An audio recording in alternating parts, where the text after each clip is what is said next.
আসসালামু আলাইকুম ওয়া রাহমাতুল্লাহি ওয়া বারাকাতুহু। সম্মানিত প্রিয় বন্ধুরা, আমাদের চ্যানেলে ইসলামিক বিভিন্ন বিষয় নিয়ে ভিডিও আপলোড করে থাকি। আজকের আমরা যে বিষয় নিয়ে আলোচনা করব সেটি হলো কোরআন পাকের ৯৭তম সূরা সূরাতুল কদর নিয়ে। তো চলুন আমরা এই সূরাটি নিয়ে বিস্তারিত আলোচনা শুনে আসি। তো প্রথমে আমরা এই ভিডিওর ভিতরে যেই বিষয়গুলো নিয়ে আলোচনা করা হবে সেই বিষয়ের সূচিটি আপনাদের সামনে বলতে চাই। আজকে আমরা সূরাতুল কদরের 10টি বিষয় নিয়ে আলোচনা করব। তো চলুন আমরা প্রথমেই সেই 10টি বিষয় সূচি হিসাবে জেনে নেই। আমাদের আজকের ভিডিওর সূচি হলো 1 নম্বরে কোরআনের সংখ্যার দিক হিসেবে সূরাতুল কদর এর অবস্থান এবং এর আয়াত সংখ্যা, রুকু সংখ্যা এবং সূরাটি কোথায় অবতীর্ণ হয়েছে এ নিয়ে আলোচনা। 2 নম্বরে থাকবে সূরাতুল কদর এর তেলাওয়াত। 3 নম্বরে থাকবে সূরাতুল কদর এর বঙ্গানুবাদ। 4 নম্বরে থাকবে সূরাতুল কদর নাজিল হওয়ার স্থান সম্পর্কে এবং এর শানে নুজুল সম্পর্কে। 5 নম্বরে সূরাতুল কদর এর আলোচ্য বিষয়। 6 নম্বরে সূরাতুল কদর এর মধ্যে কদর এর অর্থ সম্পর্কে। 7 নম্বরে সূরাতুল কদর এর সামান্য কিছু তাফসির।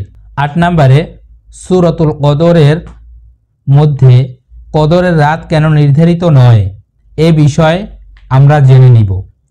আর 9 নম্বরে আমরা জানব কদরের রাত্র তাহলে কবে হবে। সর্বশেষ এবং 10 নম্বরে আমরা জানব সূরাতুল কদর এর শিক্ষা নিয়ে। প্রিয় বন্ধুরা, আপনারা এতক্ষণ আমাদের ভিডিওর সূচি জেনে নিলেন।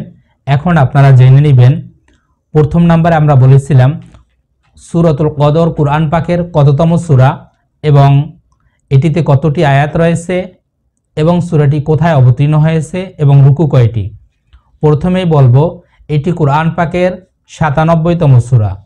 সূরাটি মক্কায় অবতীর্ণ হয়েছে।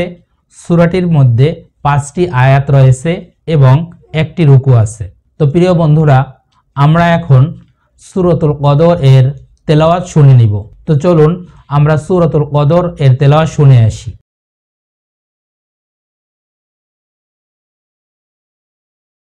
আউযু বিল্লাহি মিনাশ শাইতানির রাজীম। বিসমিল্লাহির রহমানির রহিম।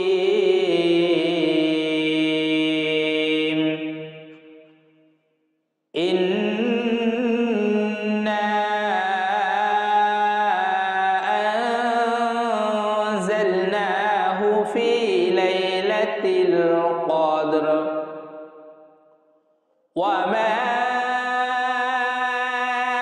أدراك ما ليلة القدر ليلة القدر خير من 1000 شهر تنزل الملائكة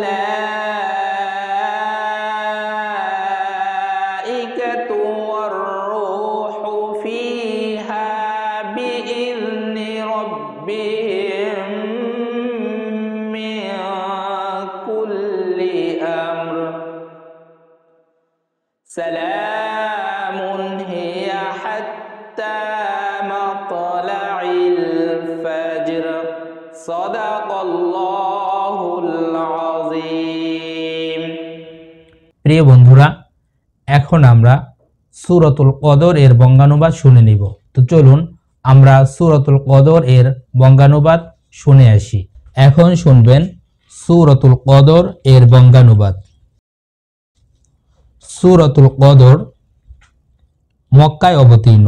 সূরাটিতে 5টি আয়াত রয়েছে এবং 1টি রুকু রয়েছে। সূরাটি কোরআন পাকের ৯৭তম সূরা। পরম করুণাময় ও অসীম দয়ালু আল্লাহর নামে শুরু। 1, আমি কোরআনকে নাজিল করেছি শবে কদরে। 2, শবে কদর সম্বন্ধে আপনি কি জানেন? 3, শবে কদর হলো 1000 মাস অপেক্ষা শ্রেষ্ঠ অথবা উত্তম। 4, এতে প্রত্যেক কাজের জন্যে ফেরেশতাগণ ও রূহ অবতীর্ণ হয় তাদের পালনকর্তার নির্দেশ ক্রমে। 5. এটা নিরাপত্তা যা ফজরের উদয় পর্যন্ত অব্যাহত থাকে। প্রিয় বন্ধুরা, আপনারা এতক্ষণ সূরাতুল কদর এর বঙ্গানুবাদ শুনেছেন। এখন আপনারা শুনবেন সূরাতুল কদর নাজিল হওয়ার স্থান সম্পর্কে। তো চলুন আমরা সূরাতুল কদর নাজিল হওয়ার স্থান সম্পর্কে জেনে আসি। সূরাটির আলোচনা ও বিষয়বস্তু পর্যালোচনা করলে সূরাটিকে মক্কি বলে মনে হয় এবং এ ব্যাপারে অনেক বিশুদ্ধ মত পাওয়া যায়। যদিও আলী ইবনে আহমদুল্লাহ ওয়াহেদি তার তাফসিরে বলেছেন যে এটি মাদানী সূরা এবং মদিনার নাজিলকৃত প্রথম সূরা। এখন শুনব সূরাতুল কদর এর শানে নুজুল সম্পর্কে। সূরাতুল কদর এর শানে নুজুল সম্পর্কে আমরা দুটি কথা জানি।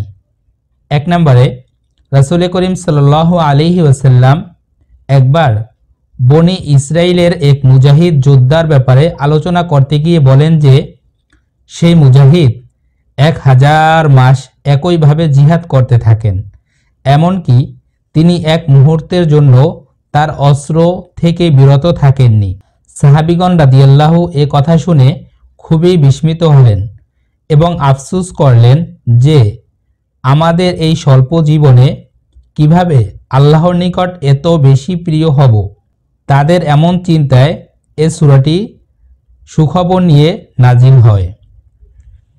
আর দ্বিতীয় মতটি হল ইবনে জারির রহমতুল্লাহ অপর একটি ঘটনা এভাবেই উল্লেখ করেছেন যে বনি ইসরাইলের জৈনক ইবাদতকারী ব্যক্তি সমস্ত রাত্রি ইবাদতে মশগুল থাকত ও সকাল হতেই জিহাদের জন্য বের হয়ে যেত এবং সারাদিন জিহাদে লিপ্ত থাকত।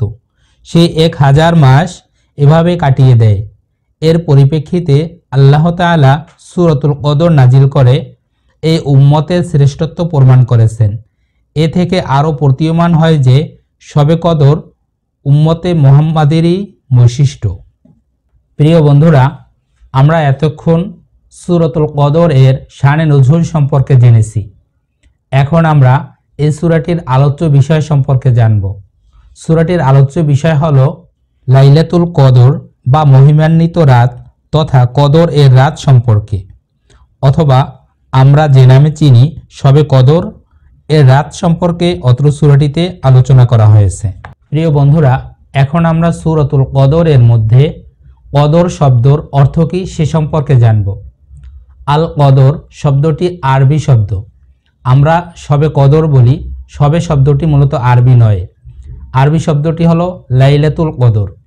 তো প্রিয় বন্ধুরা, এই কদর শব্দের অর্থ হলো সম্মানিত, মহাসম্মানিত, মর্যাদাপূর্ণ। প্রিয় বন্ধুরা, এটির ইংরেজি শব্দ হলো রেসপেক্ট। প্রিয় বন্ধুরা, এখন আমরা পবিত্র কালামুল্লাহ শরীফের 97তম সূরার অর্থাৎ সূরাতুল কদর এর সামান্য কিছু তাফসীর নিয়ে আপনাদের সাথে আলোচনা করব।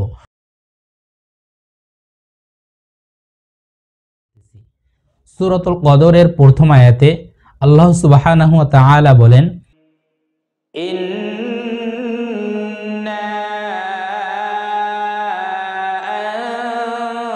আনজালনাহু ফি লাইলাতিল কদর,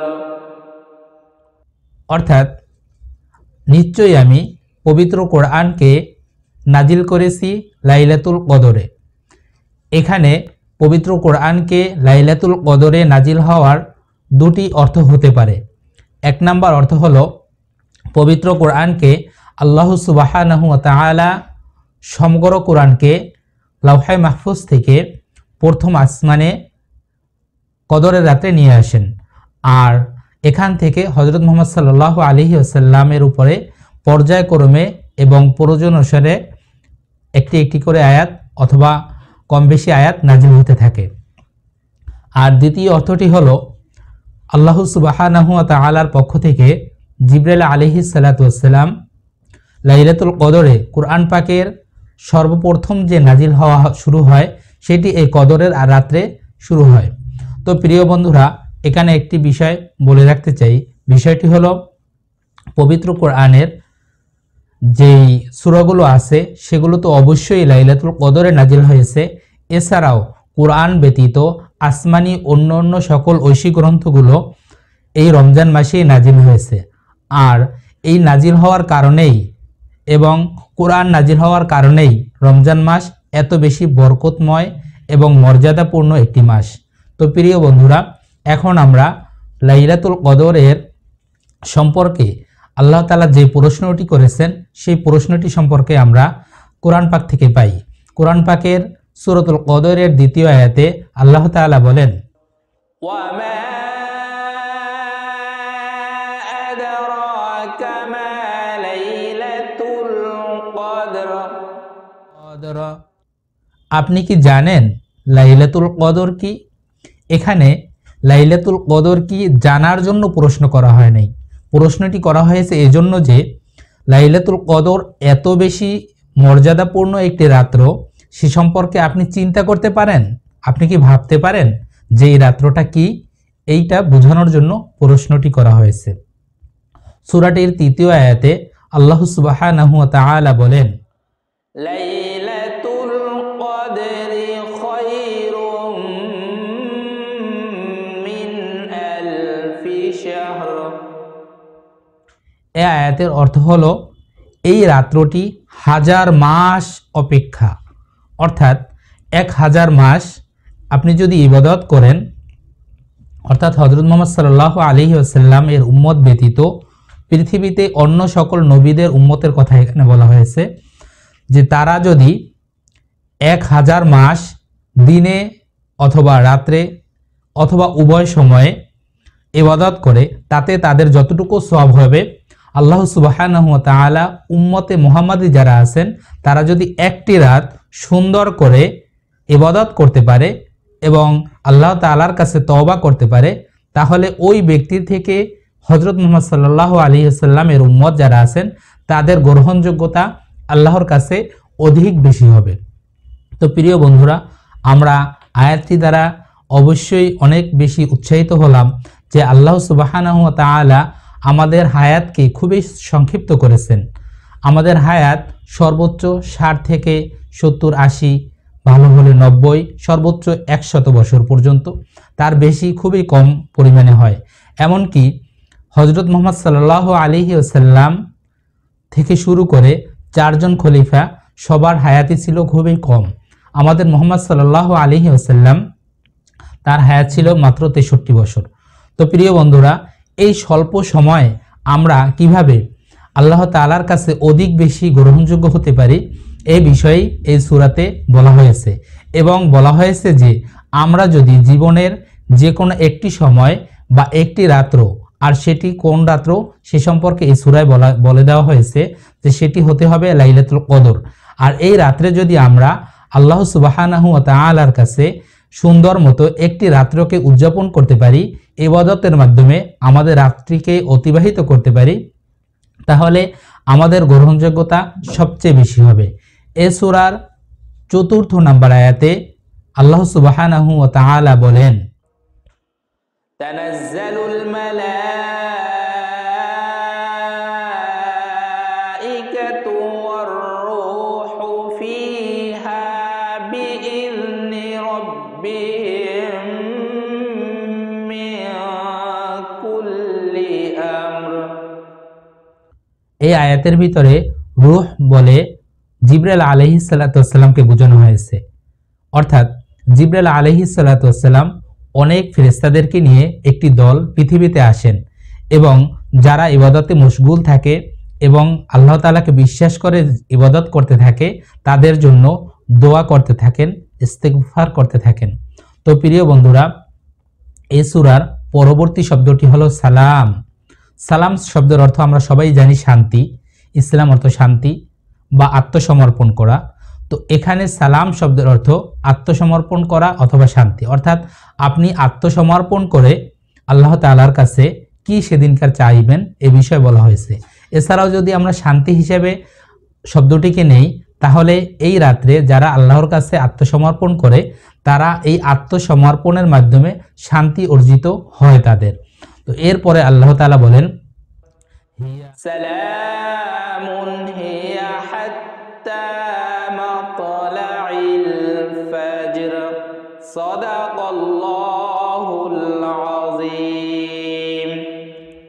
সূরাটির পরবর্তী যতটুকু অংশ বাকি আছে অর্থাৎ 5 নম্বর আয়াতের শেষ অংশ হিয়া হাত্তা মাতলাইল ফাজর, এখানে একটি প্রশ্ন করা যেতে পারে যে এই যে শবে কদরের রাত্রে রহমত বরকত বান্দাদের উপরে নাজিল হয়, এটা কতক্ষণ সময় পর্যন্ত হয়?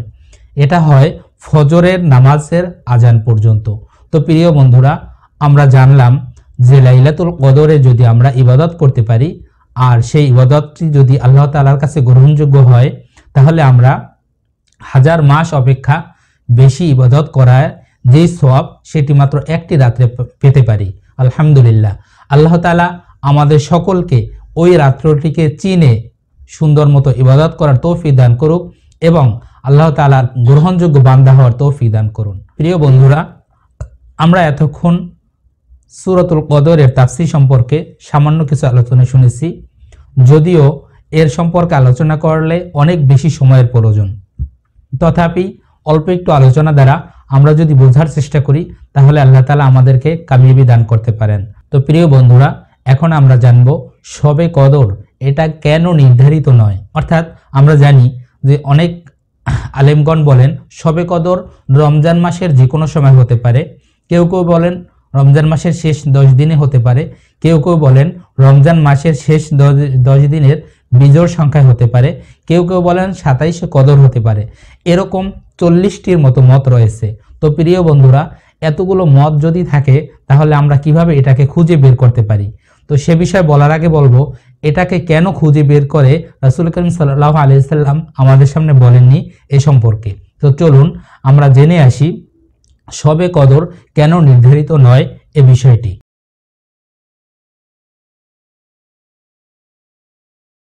আমরা জানি শবে কদর হাজার মাসের চেয়েও শ্রেষ্ঠ যে রজনী তা হচ্ছে লাইলাতুল কদর, যে রাতের কল্যাণ ও সওয়াবের কথা কোরআন ও হাদিসে বর্ণিত হয়েছে।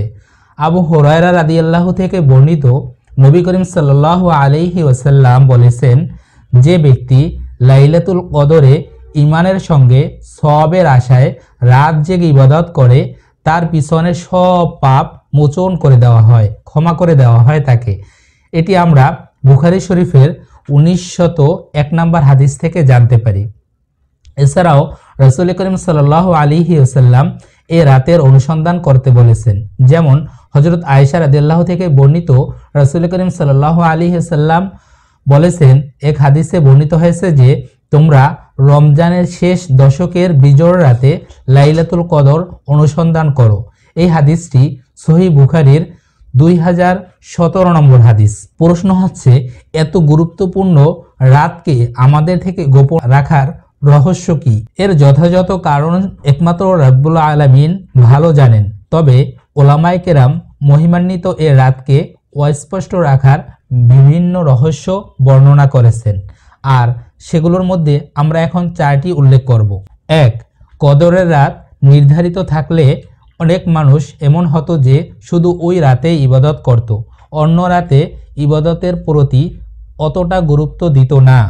আল্লাহ রাব্বুল আলামিন এজন্য অস্পষ্ট রেখেছেন যাতে রমজানের শেষ দশকে অর্থাৎ শেষ 10 দিনে মুসলমানরা পুরোদমে ইবাদত বন্দেগীতে লিপ্ত থাকে। যেমন জুমার দিন যে সময়টিতে দোয়া কবুল হয় সে সময়টি গোপন রাখা হয়েছে, যেন বান্দা জুমার পুরো দিন ইবাদত বন্দেগীতে সময়টি কাটিয়ে দেয়।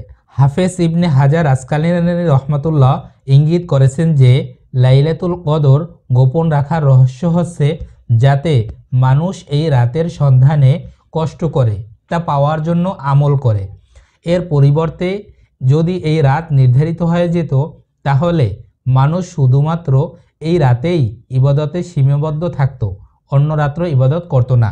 2 নাম্বার, উবায়দা ইবনুস সামিত রাদিয়াল্লাহু বলেন, একদা নবী করিম সাল্লাল্লাহু আলাইহি ওয়াসাল্লাম আমাদের লাইলাতুল কদরের নির্দিষ্ট তারিখ অভিহিত করার জন্য বের হয়েছিলেন। তখন দুজন মুসলমান ঝগড়া করেছিল। তা দেখে তিনি বলেন, আমি তোমাদের লাইলাতুল কদরের সংবাদ দেওয়ার জন্য বের হয়েছিলাম। তখন 2 জন ব্যক্তি ঝগড়া করছিল, তার ফলে নির্দিষ্ট তারিখের পরিচয় হারিয়ে যায়, অর্থাৎ আমি ভুলে যাই। সম্ভবত এর মধ্যে তোমাদের জন্য কল্যাণ নিহিত রয়েছে। তোমরা নবম, সপ্তম ও পঞ্চম রাতে লাইলাতুল কদর তালাশ করো। সহিহ বুখারীর 2023 নম্বর হাদিস থেকে আমরা এটি জানতে পারি। এ হাদিস থেকে বোঝা যায় মুসলমানগণ পরস্পর ঝগড়ায় লিপ্ত হলে আল্লাহ তাআলা তাদেরকে আল্লাহ তাআলা আমাদের থেকে অনেক বরকত ও কল্যাণ তুলে নেন। এটা আমাদের জন্য এক ধরনের সতর্ক বার্তা যে পারস্পরিক কলহ বিবাদ আমাদের ধ্বংসের দিকে নিয়ে যায় এবং কল্যাণের পথকে রুদ্ধ করে দেয়। 3. মানুষের স্বভাব লুকায়িত জিনিস সন্ধানে একটু বেশি মরিয়া হয়ে থাকে। আল্লাহর নৈকট্য লাভের আশায় আল্লাহর প্রিয় বান্দারা এই লাইলাতুল কদরের জন্য উদগ্রীব হয়ে থাকবে। এই রাতে ইবাদত করে তারা এক অন্য রকম স্বাদ অনুভব করে। যারা ইবাদত করে আনন্দ লাভ করে তারা এই লুকানোর মাঝেও তা অনুভব করে থাকে। 4. এ রাতে তাকদীর লিপিবদ্ধ হয়, আর তাকদীরের বিষয়টি একমাত্র আল্লাহ রাব্বুল আলামিনই জানেন। যেভাবে তাকদীরের বিষয়টি গোপন রাখা হয়েছে, তেমনি যে রাতে তাকদীর লিপিবদ্ধ হয় সে রাতকেও আমাদের থেকে অস্পষ্ট রাখা হয়েছে। আল্লাহ তাআলা বলেন, নিশ্চয়ই আমি এটা নাজিল করেছি এক বরকতময় রাতে, শবে কদরে। নিশ্চয়ই আমি সতর্ককারী। ওই রাতে প্রত্যেক চূড়ান্ত সিদ্ধান্ত স্থিরকৃত হয়। সূরা দুখানের 3 ও 4 নম্বর আয়াত থেকে আমরা বিষয়টি জানি। অর্থাৎ শবে কদরের সৃষ্টি সম্পর্কিত সব গুরুত্বপূর্ণ বিষয়ের ফয়সালা স্থির করা হয়, যা পরবর্তী শবে কদর পর্যন্ত এক বছরে সংঘটিত হবে। প্রিয় বন্ধুরা, আমরা এতক্ষণ লাইলাতুল কদর কেন নির্ধারিত নয় এ বিষয়ে 4টি মত শুনলাম। এখন শুনব, যদি লাইলাতুল কদর নির্ধারিত না হয় তাহলে লাইলাতুল কদর আসলে কবে বা আমরা কখন লাইলাতুল কদর খুঁজব। এ বিষয়ে নবী করিম সাল্লাল্লাহু আলাইহি ওয়াসাল্লাম বলেছেন, লাইলাতুল কদর তোমরা খোঁজো রমজান মাসের শেষ 10 দিনে, বিশেষ করে বিজোর যে রাত্রিগুলো আছে সেই রাত্রিতে, যেমন 21 নম্বর রাত্রি, 23 নম্বর রাত্রি, 25 নম্বর রাত্রি, 27 নম্বর রাত্রি এবং 29তম রাত্রি। অর্থাৎ মোট 5 দিন আমরা শবে কদর খুঁজব। আল্লাহ সুবহানাহু ওয়া তাআলা আমাদেরকে এই 5 দিনের যে কোনো একটি দিন লাইলাতুল কদর দ্বারা মহিমান্বিত করতে পারেন এবং সম্মানিত করতে পারেন। তো চলুন আমরা সর্বশেষ সূরাতুল কদর থেকে কি শিখলাম সে বিষয় নিয়ে একটু আলোচনা করি। তো প্রিয় বন্ধুরা, চলুন আমরা এখন জানব সূরাতুল কদরের ভিতরে শিক্ষণীয় বিষয় কি।